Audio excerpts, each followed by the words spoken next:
Kamusta po kayo? Bago po ang lahat, first things first.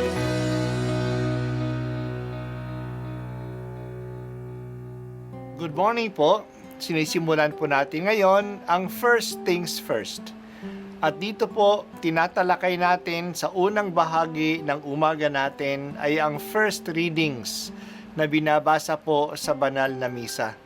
Ito pong tinatalakay natin kasi madalas po kasi marami na tayong alam tungkol sa gospel readings. Pero konti po ang nagsasalita sa first readings. Pero ang first readings, bahagi din po yan ng Biblia, ng banal na kasulatan.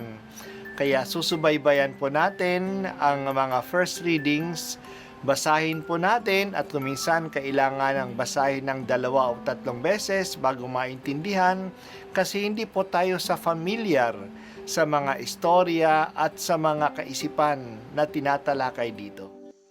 Ang pagbasa mula sa unang sulat ni Apostol San Juan. Minamahal kong mga kapatid, mag-ibigan tayo sapagkat mula sa Diyos ang pag-ibig.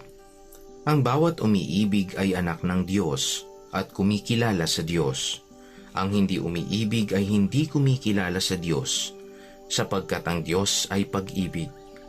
Inihayag ng Diyos ang kaniyang pag-ibig sa atin nang suguin niya ang kaniyang bugtong na anak upang magkaroon tayo ng buhay sa pamamagitan niya. Ito ang pag-ibig. Hindi sa pag-ibig natin ang Diyos, kundi tayo ang iniibig niya at sinugo ang kaniyang anak upang maging handog sa ikapagpapatawad ng ating mga kasalanan. Ang salita ng Diyos. Salamat sa Diyos. Ang pag-ibig ay isang gamit na gamit ng salita. Gas-gas na ito sa gamit. Pero iba-iba ang pag-unawa dito. Ang pag-ibig ay hindi isang feeling good lang, feeling na nasa damdamin. Ito ay hindi lang matatagpuan sa damdamin. Ito ay isang commitment. Kaya nga, nauutusan tayong magmahal. Bilang mga Kristiyano, ang pinakamahalagang utos sa atin ay umibig. Ibigin ang Diyos ang higit sa lahat at ibigin ang ating kapwa tulad ng pag-ibig sa sarili. Pero narinig natin ngayon sa ating pagbasa na kapag pinag-uusapan ang pag-ibig, ang una na dapat pumasok sa ating pag-iisip ay hindi ang ating pag-ibig, kundi ang pag-ibig ng Diyos sa atin. Ang unang umibig ay ang Diyos.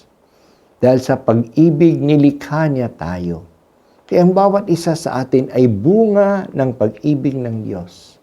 Si Jesus ay tanda rin ng pag-ibig ng Diyos. Dahil sa pag-ibig, ibinigay ng Diyos ang kanyang bugtong na anak. Kaya ang Pasko ay pagdiriwang ng pag-ibig ng Diyos. At bakit niya ibinigay ang kanyang anak? Upang tubusin tayo sa ating mga kasalanan. Kaya ang Pasko ay may mahigpit na kaugnayan sa mahal na araw. Mahalagang kapanganakan ni Jesus kasi siya ay naparito upang tubusin tayo. May Pasko tayo kasi may mahal na araw. Dahil sa pagmamahal ng Diyos, kaya tayo'y magmahalan. Pinapakita natin na kilala natin ang Diyos sa pagmamahal natin sa isa't isa. Sapagkat ang Diyos nga ay pag-ibig.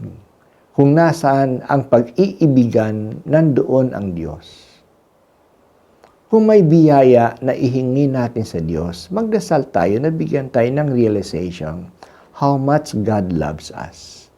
Kung talagang naniniwala tayo na mahal tayo ng Diyos, malaki ang magbabago sa buhay natin. Hindi na tayo mangangamba kasi nandyan ang Diyos na nagmamahal sa atin. Magiging natural na lang ang magmahal at magsakripisyo tayo sa iba kasi ganun tayo kamahal ng Diyos. Sana ngayong Pasko, mas lumalim ang ating paniniwala na mahal tayo ng Diyos. May mga bilin pa tayo sa ating mga bahay at simbahan. Kapag nakikita natin si Baby Jesus sabihin natin sa Diyos, "Thank you, God, for loving me." Dahil sa ang Diyos ay pag-ibig, kung nasaan may pag-iibigan, nandoon ang Diyos. Kaya ang Diyos ay nasa pamilya na nag-iibigan. Ang Diyos ay nasa opisina na may pagtutulungan.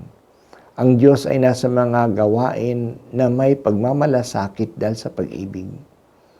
Palagi nating inaawit, Ubi caritas, Deus ibi est.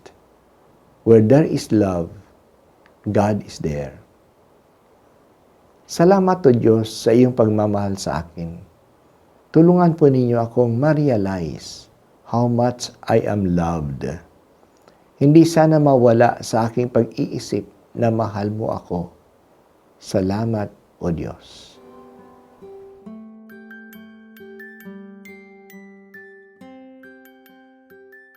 At ako po ay si Bishop Broderick Pabilio dito sa First Things First.